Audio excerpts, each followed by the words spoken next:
What's up everybody? Welcome back to Max Speed. Today we are in a Infiniti Q60.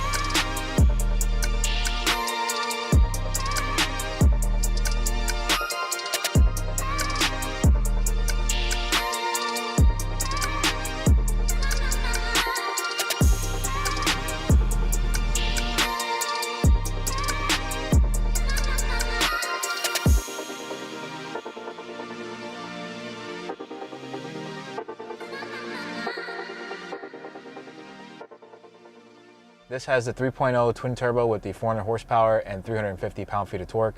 It's a really nice platform. All right, so we're setting off. First, we're gonna wanna make sure we're in sport. The 17, this one does not have the paddle shifters, so I'm gonna use the actual shifter to shift. We are in second gear, and we'll do a little bit of a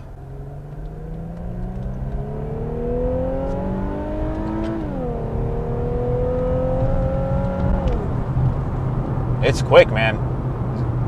Hits 80, 100 miles an hour like nothing. It's a great platform. It really is. My only downfall is the transmission. It's a little slow to shift. It's just a regular torque converter, so when you upshift, you can feel it slipping. And when you downshift, the downshifts are actually quicker than the upshifts in my opinion. If I had a choice, I would choose a manual for this car. I really like the G37 Coupe, and this is the Q60 Coupe, so it reminds me a lot of that. Obviously they refreshed the interior and the exterior since they made this car, but this car overall I think would benefit heavily from a ZF 8-speed, something that's a little quicker to shift, and then of course having paddles on the steering wheel. In terms of price, if you're looking in the used $40,000 range, I would take a Lexus RCF over this.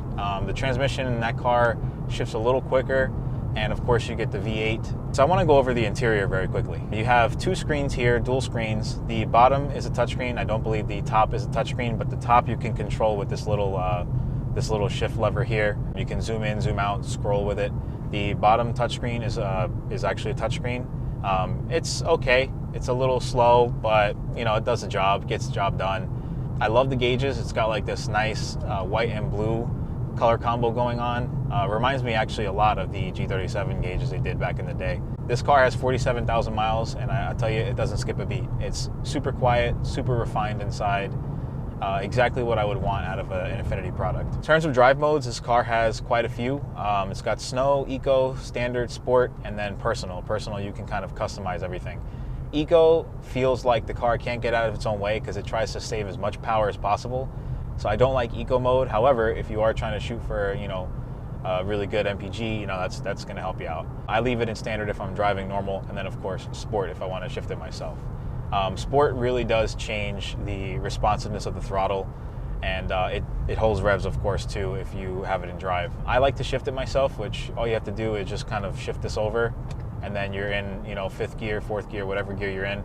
You can pull down on the shifter to downshift, and then when you want to upshift, you simply push up, you know, so really intuitive. Again, if I'm going to take my hand off the steering wheel, I want to shift the manual transmission. I don't want to shift an automatic. Therefore, I want to keep both my hands on the steering wheel if it's an automatic, therefore provide paddles and hopefully a ZF 8-speed. But at this point in time, with the way cars are going, I'm just happy that they have this engine. So this is a 3.0 V6. It's got twin turbos on it, so that's what kind of brings it up to that 400 horsepower mark.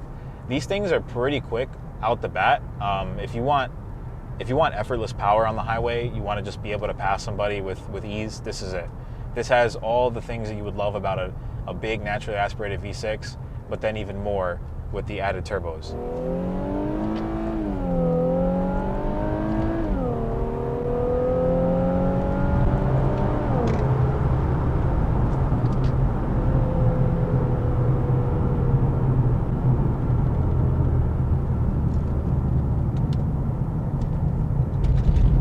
Goes over bumps pretty well too.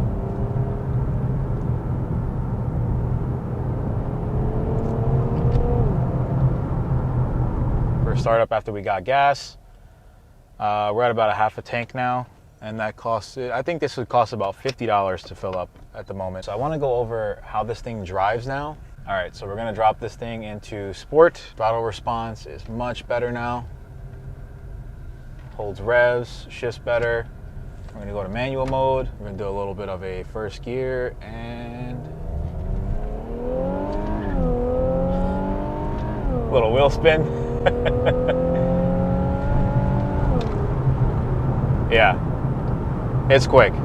The problem with these cars and like cars in this class where they're extremely refined is you don't know what kind of speed you're carrying, because these cars are a little heavier. They are extremely padded up on the bottom and on the sides, and so it wants you to feel like you're in your own world in here, which is good for you know, creature comforts and having that comfortable drive. But when you're driving fast, I mean, and you have a twin turbo V6 and you look down, I mean, the speeds you can do in just a matter of seconds is pretty unbelievable. So I'm in 4th gear right now, 50, 60, 65, like, it's just incredibly fast for what it is. If you buy this car and you're looking to modify it, you can get quite a bit of power out of it with just bolt-ons and a tune and even going E85. I really like the way this car sounds. Sounds really good.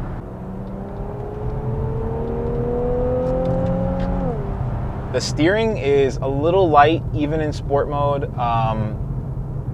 Like I said, this car kind of focuses more on luxury over sport, so don't expect some heavy steering. It's just not going to be there. Although I always felt that the steering in the previous G37 as well was a little light for my liking. Red line's at about 7,000 RPM. And you just have torque all throughout the power band, man. Just right around when you start the car and you're driving 1,500 RPM, 2,000 RPM, you just have power all the way through. This is one reason I really like this car. It has effortless power. It is surprisingly refined in here. It's got a big motor, but you can barely hear it unless you're really on throttle. Something I wanted to note, a lot of cars have blind spot monitoring on the exterior of the mirror.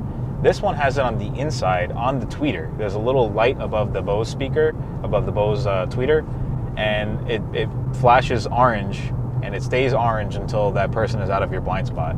It's really cool because when you're looking in the mirror, the light is in your peripheral vision. You don't have to look directly at the mirror.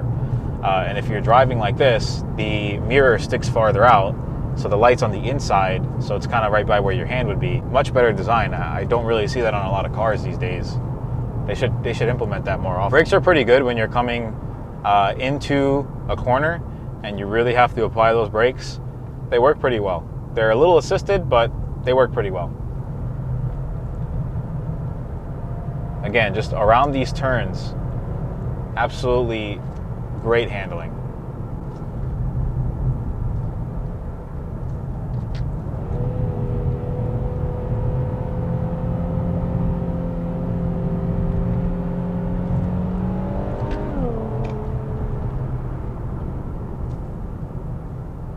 And you know, I want to note the seating position for this car for kind of like performance driving. I have it set up really nicely right now. If there was a clutch here, the shifter position with a clutch would be perfect. Absolutely perfect. Thank you guys so much for watching this video. If you did enjoy, be sure to leave a like. Hit that subscribe button down below if you guys are new to the channel and you guys want to see more videos like this. Make sure you hit the bell so you never miss a notification. If you guys want to follow me on Instagram for more behind the scenes, it's down below in the description. I'm out for now, but I will see you guys next video. Till then, don't forget to keep living life at max speed. Peace.